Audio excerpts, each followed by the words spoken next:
Hola, escriptores i escriptors i amants de les lletres en general. Això és La Pàgina en Blanc i avui parlarem d'una cosa molt important per la vida també. Quan vaig començar a sortir amb el que ara és el meu marit, em deia: ai, Carla, t'estimo molt i bla bla bla bla bla bla bla bla bla. I jo li deia: parole, parole, parole. Perquè aquí el que és important quan estimes algú és demostrar-ho. Avui parlarem d'això, de la diferència entre dir i mostrar a l'escriptura. Avui aprendrem com mostrar les coses sense dir-les. Parlarem amb l'escriptor i editor Miquel Adam. I farem una lectura fantàstica.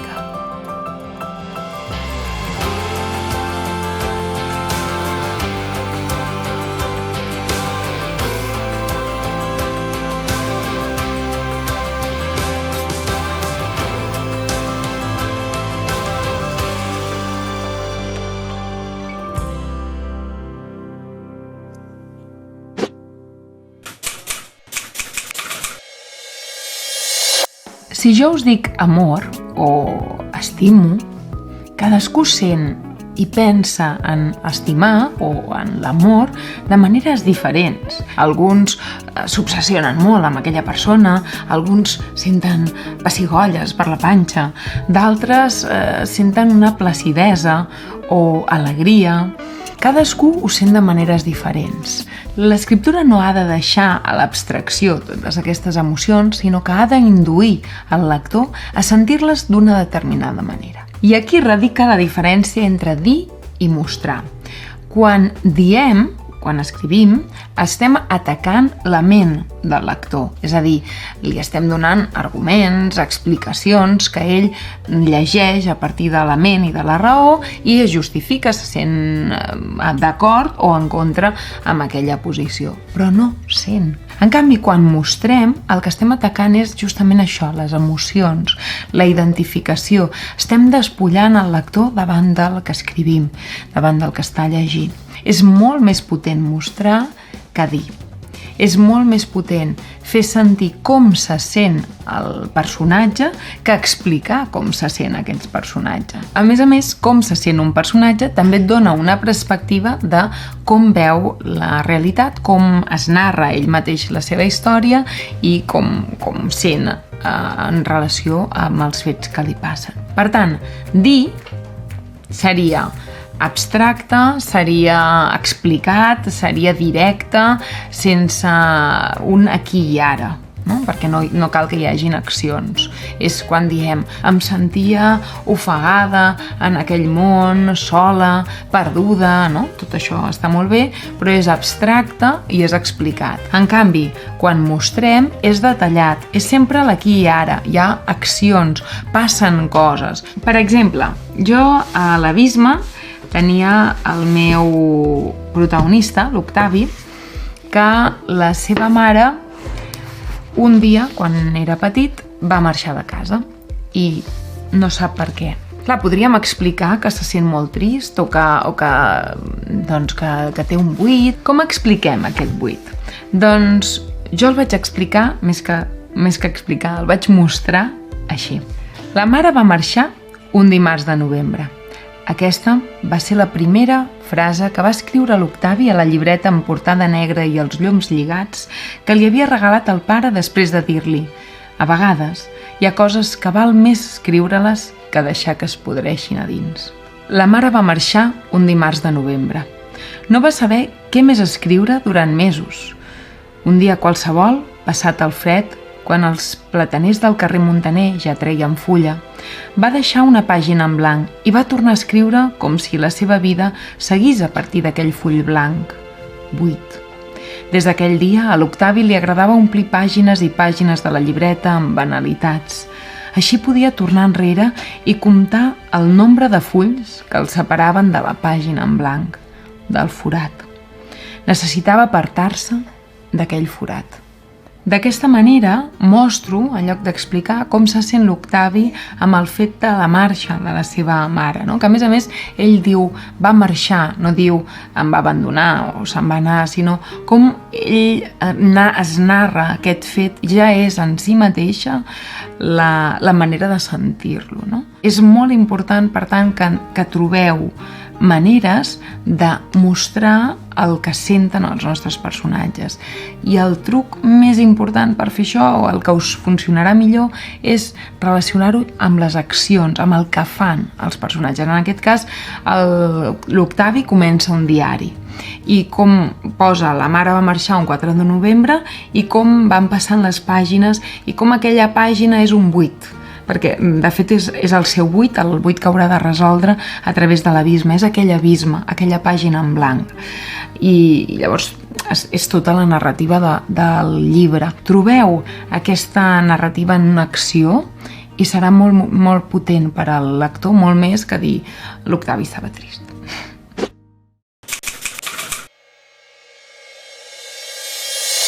Escoltant-vos una mica m'heu demanat algun llibre juvenil o que puguem analitzar algun llibre infantil o juvenil. Us puc recomanar un llibre juvenil, infantil, que després ja acaba sent juvenil, que segur que coneixeu i molt probablement haureu llegit o haureu fet llegir, però que avui analitzarem com a escriptors, no? I escriptores. Avui parlem de dir i mostrar.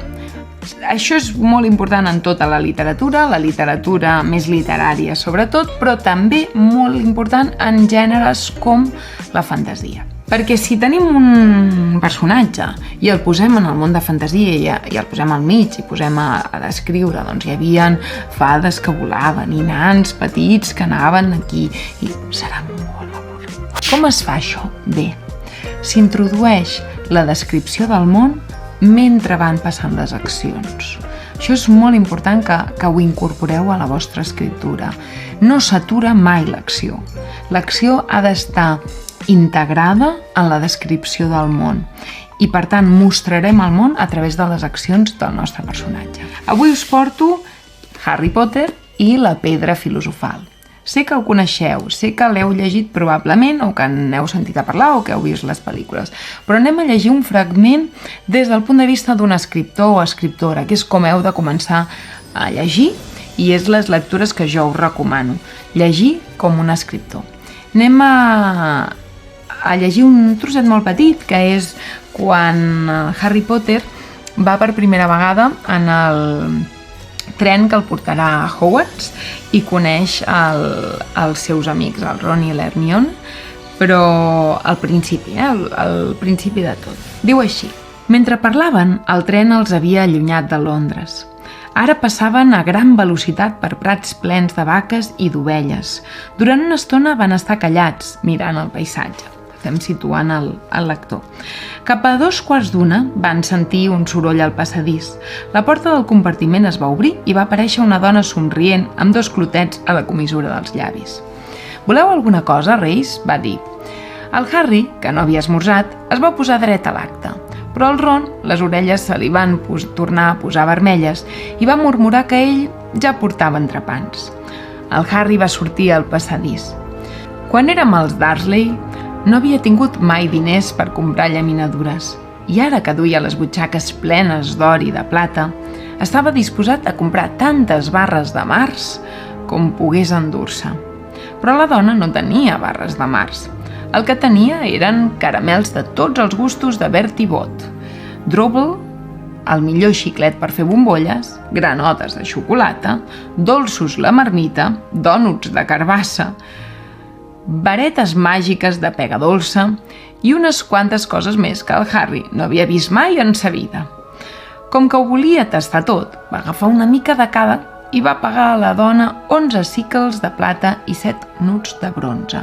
Fixeu-vos com ens ha situat amb una acció molt senzilla, anar amb un tren, que això ho podem fer tots, per tant, el món és com el nostre, i llavors va fer una cosa que podria ser habitual, que és comprar alguna llaminadura per esmorzar o per berenar.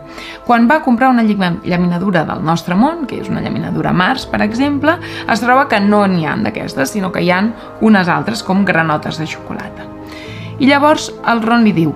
El Ron se'l va quedar mirant quan va entrar carregat al compartiment i ho va deixar tot sobre el seient buit. Sembla que tens gana. Molta, va dir el Harry, i va fer un bon mos a un dònut de carbassa.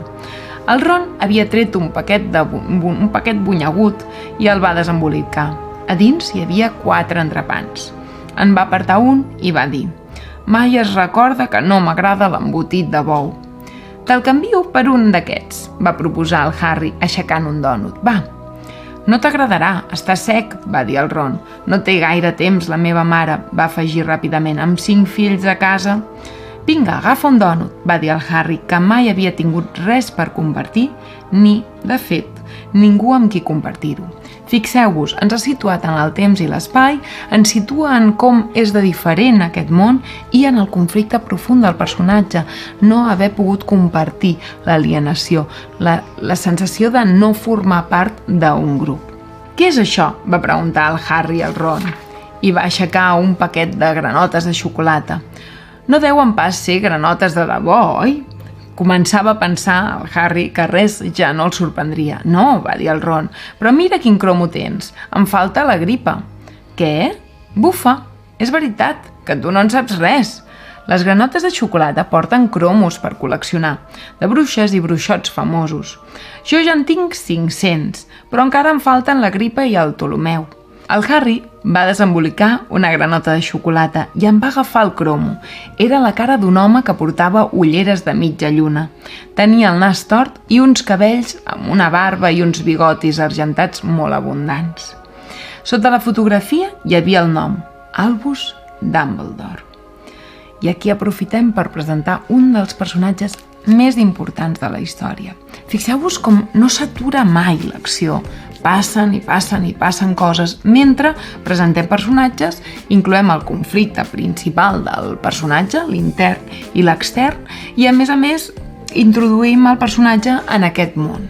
Per tant, no separeu, no atureu l'acció per descriure, per explicar com se sentia el personatge o per explicar el seu món, sinó que sigui tot integrat, com la nostra vida. No ens aturem i diem els carrers avui... No, sinó que anem caminant i llavors potser pensem en alguna cosa dels carrers que després de seguida integrem en què farem avui o en els problemes que tenim interiorment. Tot ben integrat i sobretot mostrant.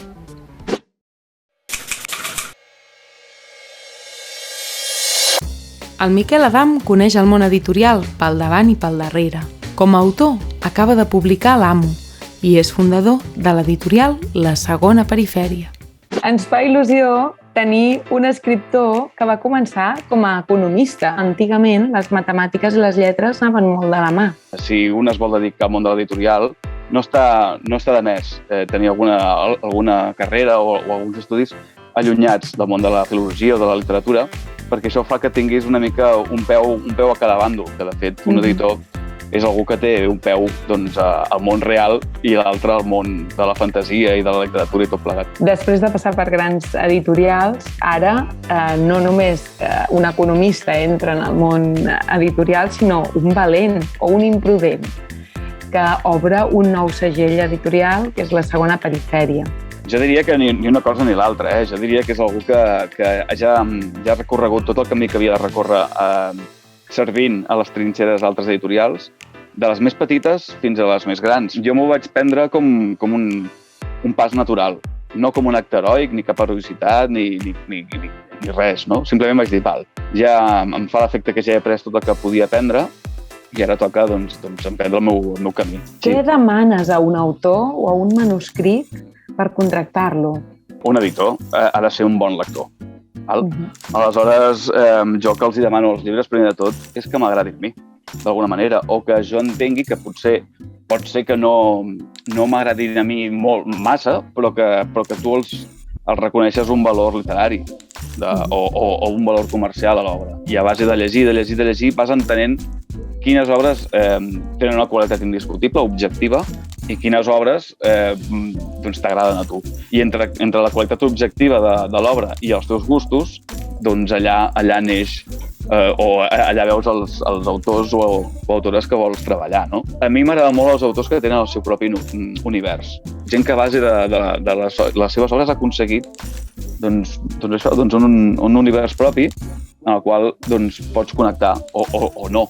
Però en principi la meva feina és intentar connectar quanta més gent millor amb l'obra que pot oferir aquest autor. Com combines aquestes dues facetes d'editor i d'escriptor? Són dues mans que van cadascuna per la seva banda. És com si tingués una esquizofrènia aguda. Soc dues persones en una. Què li aconsellaries a una persona que vulgui ser escriptor o escriptora, que hi estigui treballant en aquests moments? Que sigui tossut o tossuda, que no es deixi vèncer, que és una feina que tampoc tingui pressa.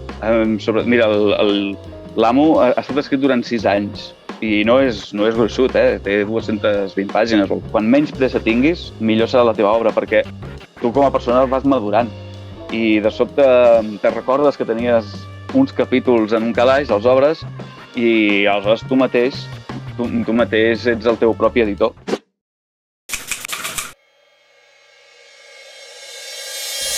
Un dels sentiments que us costa més i que banalitzeu més facilitat és la tristesa. Tinc el meu personatge trist? Plora desconsoladament. Aviam, per arribar a plorar moltes vegades fan falta moltes coses. És a dir, no a la mínima que estem tristos ens posem a plorar. De fet, moltes vegades quan més tristos ens sentim, més difícils, més ens costa plorar. Avui us proposo un exercici molt curtet, perquè no us deprimiu tampoc, un exercici molt curtet de 100 paraules en el qual el vostre personatge estigui molt trist. No ho expliqueu, no podeu dir se sent trist, sinó que m'ho heu de demostrar o mostrar. Evidentment, eviteu les llàgrimes. Fora llàgrimes. Les llàgrimes és com posar una tirita, d'acord? No arregla res. Intentem veure com és aquesta tristesa. És una tristesa desesperada? És una tristesa melancòlica? I fem-ho a través del que fa, de les accions d'aquest personatge i del context en el qual es troba. Molta sort i no us deprimiu, Doncs fins aquí el capítol de la pàgina en blanc d'avui. Podeu recuperar la resta de capítols a través de les meves xarxes i a través de les xarxes de fibracat.cat o fibracat a la carta. També sabeu que si teniu qualsevol dubte em podeu escriure a les xarxes i així que pugui us respondré. I també sabeu que teniu el concurs de la pàgina en blanc, al qual podeu participar fent els exercicis que us proposem. Sempre pengeu a les xarxes amb l'etiqueta la pàgina en blanc. Us buscarem, us retuitejarem o us donarem suport a través de les xarxes i entre tots els participants i tots els textos en seleccionarem un que serà el guanyador i guanyarà un curs d'escriptura creativa al Laboratori de Lletres de Barcelona. No us ho perdeu, participeu. Que tingueu molt bons dies i seguiu escrivint.